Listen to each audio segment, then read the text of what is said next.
रामनगर सब district hospital में जो है कई परेशानियों का सामना जो है आम जनता को करना पड़ रहा है।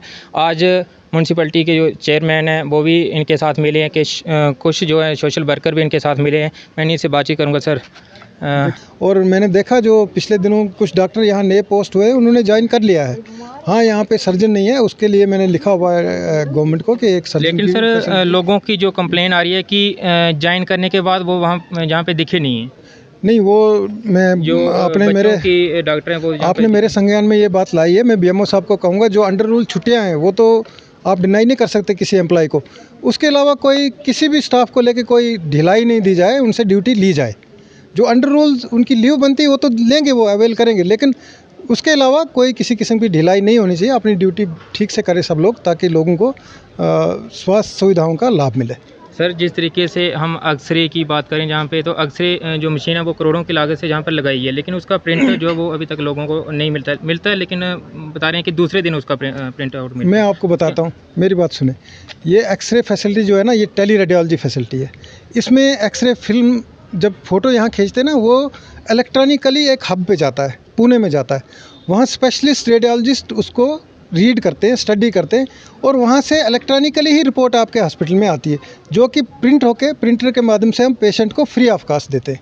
तो ये टेली एक्सरे है, इसमें एक्सरे फिल्म का प्रोविज़न नहीं है। ये पूरी यूटी में अभी चल रहा है, 20 के 20 ज़िला में फिल्म का प्रोविज़न नहीं है, लेकिन उसकी रिपोर्ट मिलती है, जिसके लिए नेशनल हेल्थ मिशन या J&K गवर्नमेंट 99 रुपीज़ एक रिपोर्ट का उस कंपनी को देती है जो ये फैसिलिटी प्रोवाइड कर रहे हैं। सो यहाँ पे फ़िल्म के लिए आप प्लीज़ बीएमओ साहब को या किसी को कंपेल ना करें। फ़िल्म जो है वो एक्सरे जो है वो डायग्नोस्टिक एक प्रोसीजर है, वो डॉक्टर के लिए इम्पॉर्टेंट है कि क्या बीमारी पेशेंट को है, क्या नहीं है।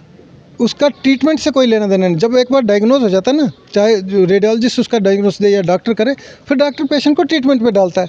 सो ट्रीटमेंट का पार्ट उसका नहीं है कि ट्रीटमेंट में कोई लाभ होगा एक्सरे से पेशेंट को डायग्नोस्टिक। लेकिन सर अगर कोई पेशेंट है तो उसको जहाँ से जब रेफ़र किया जाता है तो वो वहाँ पे एक्सरे उसको दोबारा करवाना पड़ेगा? उसको ज़रूरत नहीं है, वो वही रिपोर्ट वहाँ दिखा सकता है, ज़रूरत नहीं है। रिपोर्ट स्पेशलिस्ट रेडियोलॉजिस्ट की है, ठीक है ना। तो जिस तरीके से सर जहाँ पे अल्ट्रासाउंड की बात की जाए तो वो प्रेग्नेंट लेडीज़ की हमारे पास भी आती हैं कि अल्ट्रासाउंड जो है उनको सुविधा नहीं मिलती है। बिल्कुल बिल्कुल, अल्ट्रासाउंड यहाँ है, और आपकी लोकल डॉक्टर पंकज यहाँ पे अल्ट्रासाउंड कर रही हैं। एक्सरे जो अल्ट्रासाउंड मशीन है वो आउटडेटेड है, पुरानी काफ़ी। उसके लिए मैंने डिपार्टमेंट को लिखा कि तुरंत एक मशीन प्रोवाइड कर दी जाए CHC रामनगर में, वो लिख चुका हूँ। लेकिन काफ़ी पुरानी डिमांड है इनकी, तो अभी तक क्यों नहीं हल की? मेरे संज्ञान में तो मुझे भी 2 महीने ज्वाइन किए हुए, अभी आई है तो मैंने लिख दिया, ठीक है ना। तो क्या मान के चलें, क्या आम जनता को आश्वासन देते हैं कि क्या बहुत जल्द ये मशीन भी जहाँ पे मैंने लिख दिया गवर्नमेंट को, मैं फॉलो करूँगा इसको। अब कब तक आती है वो अलग बात है। गवर्नमेंट के अपने प्रोक्योरमेंट के प्रोसीजर्स रहते हैं, प्रोसीजर्स को तो बाईपास नहीं कर सकते। जो ही अर्लीस्ट आएगी हम इंस्टॉल कर देंगे। बहुत बहुत शुक्रिया सर, थैंक यू। ये थे CMO उधमपुर, जिनका आज रामनगर के हॉस्पिटल में दौरा हुआ और जहाँ पर BMO साहब से मीटिंग हुई और जहाँ पर सोशल एक्टिविस्ट और कई पार्षद जो हैं इनके साथ मिले हैं। मैं जहाँ पर जो म्यूनसिपैलिटी के वाइस चेयरमैन हैं इनसे भी बात करूँगा। सर क्या बातचीत आपकी CMO सर से हुई है और क्या आश्वासन आपको मिला है उनकी तरफ? नमस्कार, हमारी CMO साहब से बात पहले BMO साहब से हुई थी 10-15 दिन पहले। आज CMO साहब आए हैं, उनसे भी डिटेल में बात हुई है। तो अल्ट्रासाउंड के लिए उन्होंने बताया कि हमने डॉक्टर ऑफिस में ये नई मशीन के लिए हमने लिख दिया है, वहाँ से ये कब भेजते हैं तो पता करवाया था, कुछ प्लान में उन्होंने रखी हुई है ये। तो अब देखते हैं कि कब तक वो भेजते हैं। तो 1 महीने तक हम अपनी डिमांड देखते हैं कि पूरी होती है कि नहीं, उसके बाद आगे सोचेंगे इसके बारे में। तो अगर जी आपकी बात, अगर आपकी डिमांडें पूरी नहीं की जाती 1 महीने के भीतर, तो आपका किस तरह का जो है आगे का? आगे तो फिर प्रदर्शन होगा। अगर हमारी डिमांड पूरी नहीं होती है तो डिमांड ये आम लोगों के लिए है। इतनी बड़ी तहसील है रामनगर में, तो दूर दूर से लोग आते हैं। जहाँ पहुँच के अगर उनका अल्ट्रासाउंड नहीं होगा, यहाँ से फिर आगे जाने पड़ेगा, क्या फ़ायदा उसका। तो रही बात एक्सरे की, तो एक्सरे का ये बोल रहे थे कि हमारी रिपोर्ट आती है, लेकिन वो रिपोर्ट जो प्रिंट रिपोर्ट है वो 4 घंटे के बाद मिलेगी पेशेंट को, और इमरजेंसी में उसको आधे घंटे में वो रिपोर्ट मिलेगी। वो प्रिंट रिपोर्ट भी मिलती है, फिल्म नहीं मिलेगी। ये 20 जगहों पे यूटी में यही चल रहा है कि रिपोर्ट मिलेगी 4 घंटे में। तो जहाँ पे सोशल एक्टिविस्ट और पॉलिटिकल एक्टिविस्ट भी हैं, पवन देव सिंह जी, ये भी जो है BMO कार्यालय में CMO साहब से मिले, मैं इनसे भी जानूँगा। सर क्या बातचीत आपकी हुई और क्या जो है आश्वासन आपको भी मिला है?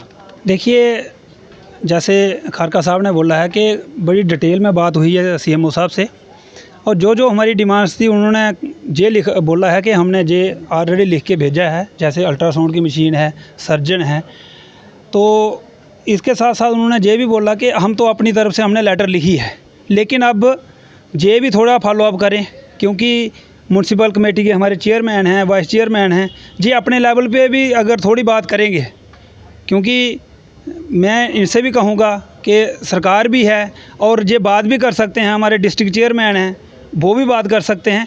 तो मुझे लगता है कि अगर ये भी थोड़ी कोशिश करें और सीएमओ साहब भी कोशिश करेंगे तो अल्ट्रासाउंड की मशीन बड़ी जल्दी हमें मिल सकती है। और बाकी जो हमारे बाथरूम बड़ी बुरी हालत में है, तो वो भी हमने सीएमओ साहब से बात की है, तो उन्होंने बोला है कि ये तो चंद महीने में हम इसको ठीक करेंगे। आपने भी देखा होगा, पिछली बार भी हम गए थे, तो जहाँ पर पेशेंट जो आता है वो बीमार कम होता है, लेकिन कभी कभी उसको अगर बाथरूम में जाना पड़े तो मुझे लगता है उसको दुगनी बीमारी हो जाती है। तो वो भी हमने बात की, लेकिन पिछली बार जो सीएमओ साहब आए थे उन्होंने भी सिर्फ बोला था कि हो जाएगा, लेकिन अभी 10 महीने के बाद भी वो कुछ नहीं हुआ है। लेकिन इस बार हमने ये बात की है कि अभी 1 या 2 महीने के अंदर अंदर ये सब होना चाहिए, और उन्होंने बीएमओ साहब को इंस्ट्रक्शन दी हैं कि इसका जल्दी से जल्दी वो ठीक किया जाए। और जो भी हमारी रिक्वायरमेंट थी वो आज इन्होंने मानी है, अगर नहीं मानेंगे तो फिर जैसे खारका साहब ने बोला तो फिर हम प्रदर्शन भी करेंगे, क्योंकि पवन जी आपकी बात करती है, लेकिन मैं ये पूछना चाहूँगा कि जिस तरीके से हम बसंतगढ़ की बात करें तो वहाँ पे बीडीसी का जो फंड्स होता है उसमें से जो है एक अल्ट्रासाउंड मशीन लगाई गई। हम बात करें गोल्डी की तो वहाँ पे जो है एक एम्बुलेंस लगाई गई, लेकिन रामनगर में ऐसा कोई भी फंड्स जो है हॉस्पिटल के लिए नहीं देखने को मिला। जहाँ पे भी डीडीसी हैं, जहाँ पे भी बीडीसी हैं, क्यों नहीं वो जो है तवज्जो जो है हॉस्पिटल की तरफ देते हैं? देखिए, ये तो चेयरमैन साहब भी बता सकते हैं, जो हमारे साथ ही खड़ी हैं, वाइस चेयरमैन साहब भी खड़ी हैं, क्योंकि जो रामनगर का हॉस्पिटल है ये म्यूनसिपल कमेटी के बीच में आता है, ये ब्लॉक के बीच में नहीं आता, क्योंकि ब्लॉक जो डीडीसी हमारे यहाँ बीडीसी बने हैं वो गांव के बने हैं। तो ये जो हॉस्पिटल है ये म्यूनसिपल कमेटी के दायरे में आता है, तो ये जो पैसे फंड्स प्रोवाइड करेंगी वो हमारी चेयरमैन करेंगी। तो मैं इनसे भी ये बोलूँगा कि अगर इनके पास कुछ फंड्स हैं तो ये दें हॉस्पिटल को, ये पूरे रामनगर की जनता के लिए हैं। मैं तो ये चाहता हूँ कि जैसे ये हमारे पार्षद हैं, तो अगर थोड़ा थोड़ा पैसा अपने हिस्से का जो डेवलपमेंट के लिए आता है वो थोड़ा इस मशीन के लिए दे दें, तो मुझे लगता है कि इतनी देर नहीं लगेगी। लेकिन जो इन्होंने करना है ये सलाह करें, उसमें जिस मर्जी पार्टी के हैं, क्योंकि हॉस्पिटल जो है वो सबका है। और इसमें मैं चाहता हूँ कि जो हमारे डिस्ट्रिक्ट चेयरमैन हैं लालचंद जी, वो भी थोड़े शेयर दें, और हमारे डीडीसी भी दें, बीडीसी भी दें, तो मुझे लगता है ये मशीन 15 दिन में भी आ सकती है। जैसे बसंतगढ़ में मशीन दी और उस मशीन का कोई यूज़ नहीं हो रहा है, क्योंकि वहाँ डॉक्टर ही नहीं है। और जैसे पंचायती में भी बोल रहे थे, 4 जगह ऐसी है, लाटी में है, वहाँ मशीनें हैं लेकिन डॉक्टर नहीं, जहाँ पर डॉक्टर है तो मशीन नहीं। तो मैं ये समझता हूँ कि जहाँ पर बसंतगढ़ के लोगों को एक डॉक्टर प्रोवाइड करना चाहिए इनको, क्योंकि वहाँ के लोगों को भी बड़ी परेशानी है, वहाँ मशीन है, लेकिन जहाँ मशीन लगनी है उसके लिए इन लोगों को भी थोड़ी जद्दोजहद करनी पड़ेगी, जो हमने चुन के जहाँ से भेजे। जी बहुत बहुत शुक्रिया। तो ये थे हमारे साथ सोशल एंड पॉलिटिकल एक्टिविस्ट पवन देव सिंह जी, और इनकी तरफ से भी मीटिंग जो है सीएमओ साहब के साथ जो है वो की गई, और ये कहा गया कि जिस तरीके से हमने भी कई बार कहा है कि अगर बसंतगढ़ में जो है बीडीसी अपने फंड से जो है अल्ट्रासाउंड मशीन ला सकते हैं, या गोड्डी में जो है अपने फंड जो बीडीसी हैं वो अपने फंड से कुछ पैसा जो है हॉस्पिटल के लिए दे सकते हैं, तो रामनगर में भी बीडीसी हैं, रामनगर में भी डीडीसी हैं, तो रामनगर के लिए क्यों नहीं ये फंड्स जो हैं आते हैं। शुक्रिया, जुड़े रहें जम्मू लद्दाख विज़न के साथ। मुझे और मेरे कैमरामैन को दीजिए।